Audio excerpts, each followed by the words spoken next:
A equação para cálculo da variação de energia livre, ΔG, que foi desenvolvida nos vídeos anteriores para equilíbrios que envolvam apenas gases, pode ser também utilizada para determinação das condições de equilíbrio termodinâmico. Sabemos que, nesse caso, a variação de energia livre é igual a zero.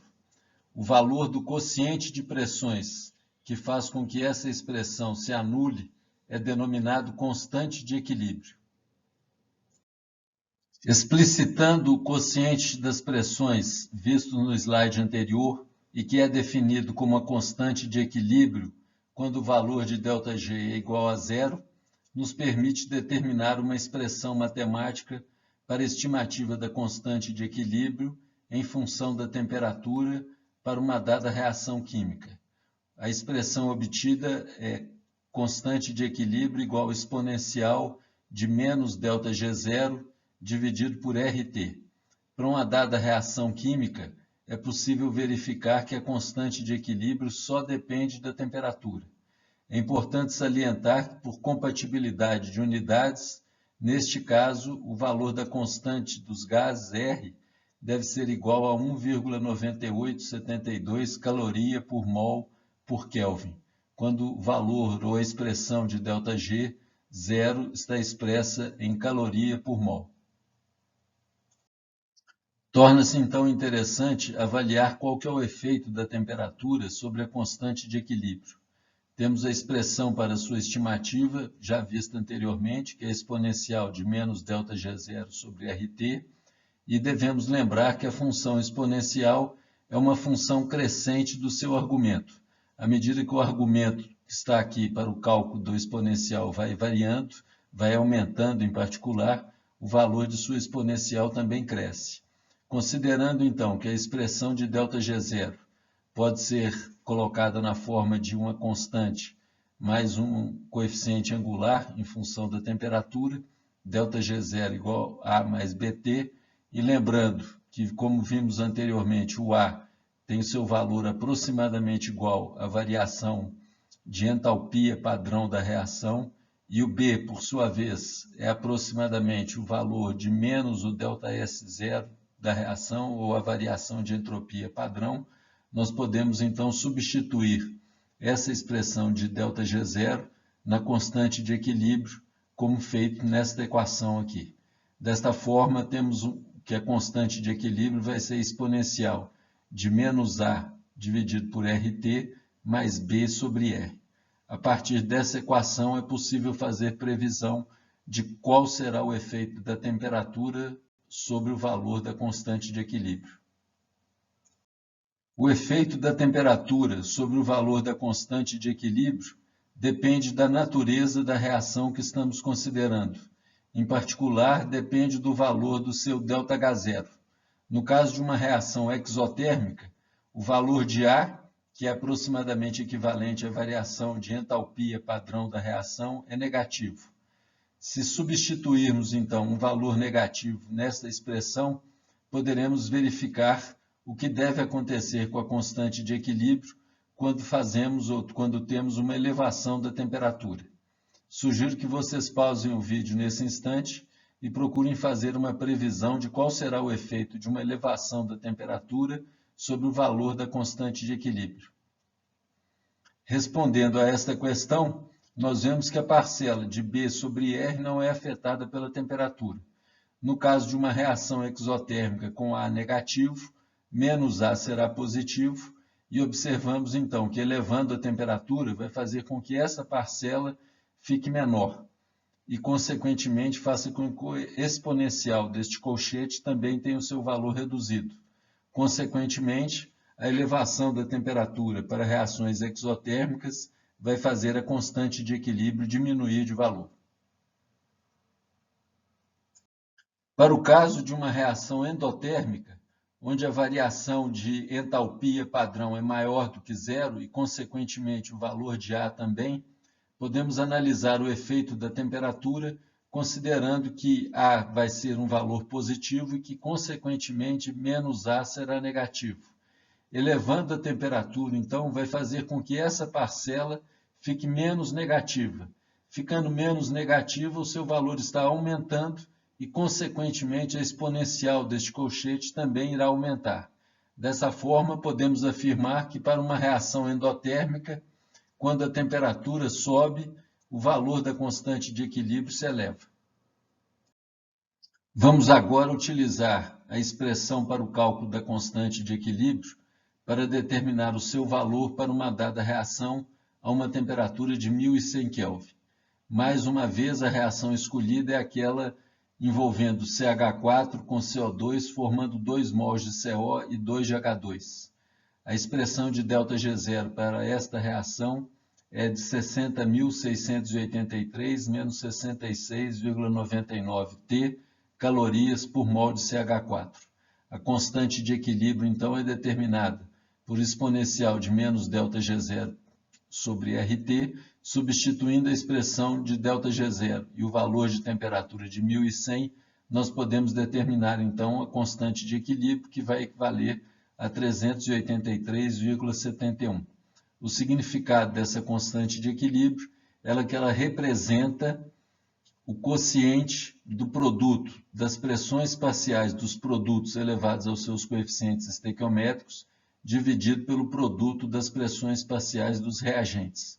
Isso significa dizer que, à medida que este valor se eleva, temos uma tendência de alcançar o equilíbrio termodinâmico com valores mais elevados das pressões parciais dos produtos e menores das pressões parciais dos reagentes.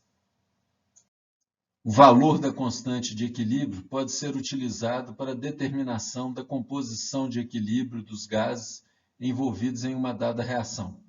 Vamos utilizar este conceito para determinar a composição de equilíbrio para essa reação do CH4 com CO2, formando 2CO e 2H2, especificando que a composição dos gases, a composição inicial dos gases, em termos de porcentagem e volume, correspondem a 45% de CH4, 45% de CO2, 5% e 5% de CO e H2, a pressão total de 2 atmosferas. No equilíbrio, nós sabemos que o valor de ΔG é igual a zero.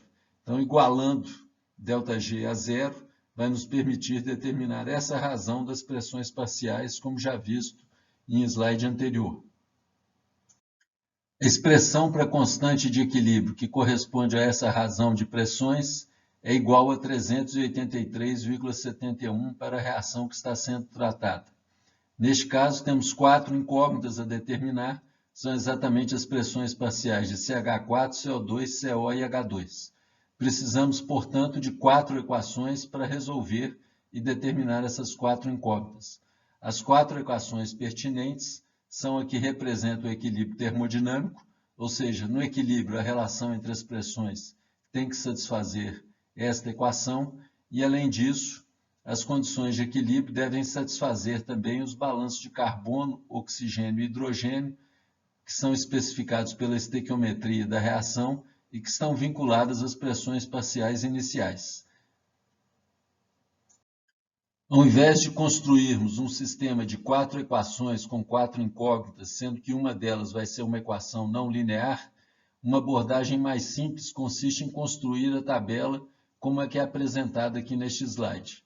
Nesta tabela, X representa o número de mols de CH4 que irão reagir até se alcançar o equilíbrio termodinâmico. Como vimos anteriormente, a composição inicial foi fornecida. Podemos arbitrar que inicialmente temos 100 mols dos gases. Logicamente, essa quantidade é arbitrária e não vai afetar o resultado final em termos de composição de equilíbrio. Então, fixando em 100 mols o número de mols total presente no início, nós temos 45 mols de CH4, 45 de CO2, 5 de CO e 5 de H2, totalizando 100 mols. No equilíbrio termodinâmico, considerando que X é o número de mols de CH4 que reagiu, nós teremos 45 menos X mols de CH4. Como a proporção de CH4 para CO2 na reação é de 1 para 1, nós teremos 45 menos X mols de CO2. No caso do CO e do H2, o coeficiente estequiométrico desses produtos na reação equivale a 2. Então, para cada 1 mol de CH4 que é consumido, serão produzidos 2 mols de CO e 2 mols de H2. Consequentemente, no equilíbrio, teremos 5 mais 2x mols de CO e 5 mais 2x mols de H2, totalizando 100 mais 2x. Através desta coluna, nós podemos criar uma coluna adicional, calculando a fração molar do gás no equilíbrio. Então, essa fração molar vai ser o número de mols de cada gás dividido pelo número total de mols de gás presentes no equilíbrio. Dessa forma, a soma das frações molares vai ser igual a 1, mas teremos aqui as frações molares individuais de cada um dos gases. Uma coluna adicional vai nos permitir avaliar a pressão parcial no equilíbrio. Esses termos são determinados a partir da fração molar de cada gás multiplicado pela pressão total. Nesse caso, a pressão total a ser considerada é igual a 2 atmosferas. Substituindo as equações para as pressões parciais de cada um dos gases que foi obtido na tabela anterior, na equação da constante de equilíbrio, geramos uma equação não linear que vai nos permitir determinar o valor de x. É interessante observar que a faixa viável de valores de x corresponde a x maiores que menos 2,5 e x menores do que 45. A razão desta faixa de valores é que nós não podemos ter valor de nenhum dos mols de gás negativo. Consequentemente, a faixa de valores de x que satisfaz essa relação é especificada através dessa inequação. Nós podemos resolver essa equação linear de diversas formas. Uma das maneiras mais práticas é utilizando o recurso do solver do Excel. Neste caso, o valor de x encontrado corresponde a aproximadamente 40,8 mols. Usando o valor de x determinado anteriormente e a tabela que foi construída, nós podemos finalmente determinar a composição do gás nas condições de equilíbrio. Essa composição será de 2,3% de CH4, 2,3% de CO2, 47,7% de CO e 47,7% de H2. A questão que é proposta aqui agora para análise de quem estiver acompanhando esse vídeo é fazer uma previsão do que deve acontecer com a composição de equilíbrio se a temperatura for elevada para 1200 Kelvin e se a pressão total for reduzida para 1 atmosfera. Sugiro que vocês pausem o vídeo nesse momento e que façam uma análise quantitativa do que vai acontecer para essas duas variações e compare com o que vai ser discutido nos próximos slides. Examinando a expressão de ΔG0 que foi obtido, constatamos que a reação sendo abordada é uma reação endotérmica e que, consequentemente, quando a temperatura sobe, o valor da constante de equilíbrio aumenta. Consequentemente, nesse caso, o valor de x também vai aumentar. Então, para 1200 Kelvin, a constante de equilíbrio, que anteriormente era da ordem de 380, é aumentada em praticamente 10 vezes, para apenas uma variação de 100 Kelvin na temperatura. E utilizando a mesma expressão que foi obtida anteriormente, mas agora com a nova constante de equilíbrio, determinamos que o valor de x passa de 40,8 para 43,5. Consequentemente, no equilíbrio, teremos teores menores de CH4, 0,78% e 0,78% de CO2, 49,2% de CO e de H2. Ou seja, aumentando a temperatura, nós conseguimos uma melhor conversão dos reagentes em produtos. Foi também solicitada uma análise do efeito da pressão total sobre as condições de equilíbrio da reação que está sendo tratada. Devemos lembrar para essa análise que a constante de equilíbrio não sofre alteração com variação na pressão total. Desta forma, a equação que define a relação das pressões dos produtos sobre a pressão dos reagentes continua com o mesmo valor daquele para a temperatura de 1100 Kelvin. Desta forma, o que analisaremos seria o que deve acontecer com o valor de x com a elevação da pressão total, mantendo o valor da constante de equilíbrio sem variação. Para analisar o efeito da pressão, fica mais cômodo reescrever a equação anterior na forma que é apresentada aqui. Neste caso, agrupamos todos os termos que envolvem as frações molares num quociente, que foi denominado K índice N, uma vez que é um quociente das frações molares dos produtos sobre a dos reagentes e um termo associado à pressão. Esse termo da pressão ficou ao quadrado, porque, se lembrarmos, tínhamos pressão ao quadrado para o CO, pressão total ao quadrado para cálculo da pressão parcial do H2, e no denominador, pressão elevada a expoente 1 para o CH4 e expoente 1 para o CO2. Desta forma, temos que a constante das frações molares multiplicadas pela pressão total elevada ao quadrado equivale à constante de equilíbrio. Se elevarmos a pressão total, nós constatamos que este valor de PT ao quadrado vai aumentar. Consequentemente, o valor de K índice N deve diminuir para manter o produto constante. E o oposto também é verdadeiro. Se tivermos uma redução da pressão, esse termo aqui vai reduzir e, consequentemente, o valor de K índice N deve aumentar para manter o produto constante, uma vez que esse produto é igual à constante de equilíbrio.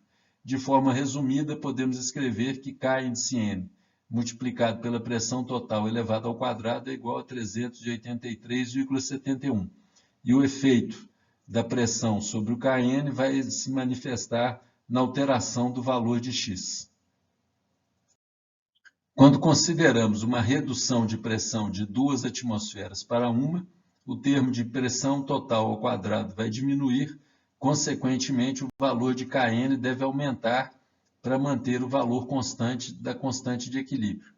Desta forma, o valor de x vai aumentar para uma pressão total menor e na composição de equilíbrio nós teremos porcentagens menores de CH4 e maiores de CO. Ou seja, para esta reação, onde o número de mols de gás no produto é maior do que o número de mols de gás no reagente, uma redução da pressão total vai favorecer um aumento na extensão da reação, levando a uma conversão maior dos reagentes em produtos.